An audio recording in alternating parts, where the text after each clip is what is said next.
امام علی علیہ السلام کی خدمت میں ایک شخص آیا اور اداس بیٹھا تھا۔ امام علی علیہ السلام نے چہرے کو دیکھا تو آپ فرمانے لگے، اے بندہ خدا، تم یہی سوچ رہے ہو نا کہ اتنی محنت اور جستجو کے بعد بھی کامیابی، خوشحالی مجھے نصیب کیوں نہیں ہوتی؟ وہ کہنے لگا، ہاں یا علی، میں دن رات محنت کرتا ہوں پھر بھی میرے کام نہیں بنتے، ایسا لگتا ہے میرا نصیب ہی خراب ہے۔ بس یہ کہنا تھا تو امام علی علیہ السلام نے فرمایا، اے شخص، یاد رکھنا اس زمین پہ انسان کے کاموں میں رکاوٹیں اس لیے آتی ہیں کیونکہ وہ اپنے وجود میں ایک بدترین عادت رکھتے ہیں جس سے ان کا نصیب خراب ہوتا ہے، ان کی خوشحالی ختم ہوتی ہے۔ تو وہ کہنے لگا، یا علی، وہ کون سی عادت ہے؟ امام علی علیہ السلام نے فرمایا، یاد رکھنا جب انسان سونے والا ہوتا ہے اس وقت جو چیزیں وہ یاد کرتا ہے اس کا اثر انسان کے جسم پہ باقی رہتا ہے، انسان کی سوچ پہ باقی رہتا ہے، انسان کے وجود پہ باقی رہتا ہے۔ اور اللہ کے فرشتے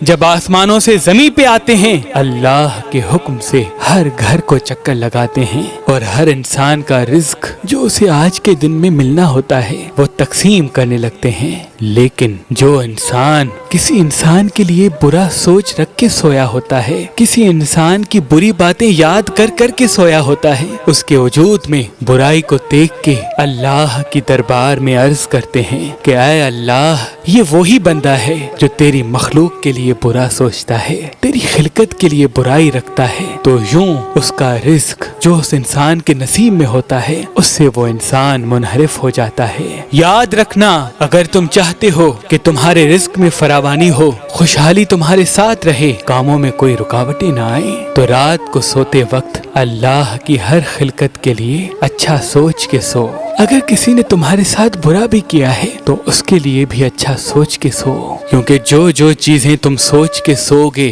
وہی خیالات، وہی احساسات تمہارے وجود پہ اختیار رکھیں گے، اور یوں رزق کے فرشتے اور اللہ کی قدرت تم سے منہ موڑ لے گی۔ سونے سے پہلے اپنی کامیابی کے لیے پر امید ہو کے سونا، اپنی خوشحالی کے لیے پر امید رہ کے سونا۔ جب تم پر امید ہو کے سو گے تو اللہ کے کرم سے تمہارا نصیب بہتر سے بہترین ہونے لگے گا۔ میں نے اللہ کے رسول سے سنا کہ کوئی انسان اگر کسی کے لیے برائی سوچتا ہے یا اپنے لیے نا امید ہو جاتا ہے تو اس برائی کا سب سے زیادہ اثر اس انسان پہ ہی ہوتا ہے، کیونکہ تمہارے سب سے زیادہ قریب تم خود ہو۔ تمہاری اچھی سوچ تمہارے نصیب کو اچھا کرے گی، تمہاری بری سوچ تمہارے ہی نصیب کو برا کرے گی، تمہارے ہی نصیب کو برا کرے گی، تمہارے ہی نصیب کو برا کرے گی۔